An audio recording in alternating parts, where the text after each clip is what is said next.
Episode 23, Uncertainty. I've been feeling very unsettled this past week. I can't quite put my finger on why, but it probably has something to do with uncertainty. There's the job I applied for. I'm still waiting to hear about that. So there's the not knowing. I rarely talk about politics on this podcast, but we all know there's a presidential election coming up in November. I'm optimistic, but until our new president has taken the oath of office in January, there's some uncertainty there too. Retired not even 2 months, my husband has been approached with a unique job opportunity. He's still waiting on an offer, but he's open to the possibility. More uncertainty. We haven't closed on the condo. We haven't even set a closing date, but we've met with the mortgage broker a couple of times, and we're setting ourselves up for a smooth closing. Last week, we had the home inspection. We've moved some money around. We've uploaded the required documents. But there's this lingering thought that everything will be better, easier, or maybe I will feel more at ease once we've closed on the condo.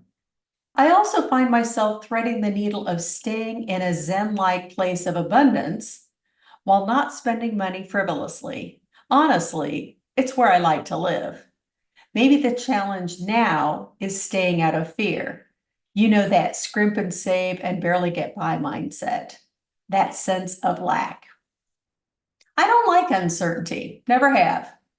I like knowing, setting expectations, something solid, that you can hang your hat on. Even as I say that, it occurs to me that some of the certainty I used to think existed was an illusion.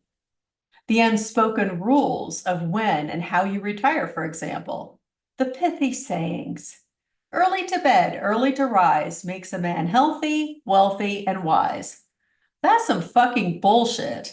Some people work multiple jobs and will never be healthy, wealthy, or wise.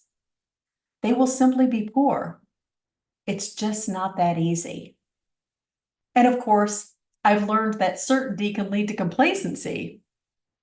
Look what happened in 2016. Waiting around for certainty is a form of perfectionism. If I'm honest, for me, it all comes down to fear. Remember when I was asking, what if we can't buy the condo? What if we can? See how I managed to find fear both ways? So what's the antidote for uncertainty? One of the best things I do for myself every week, I do on Sundays. I take a look at my calendar and all of the tasks that I've set for myself the upcoming week, and I reevaluate and prioritize them. I identify the single most important thing and a few other B-level things that I will accomplish that week. Then I downgrade, reschedule, and/or delete everything else.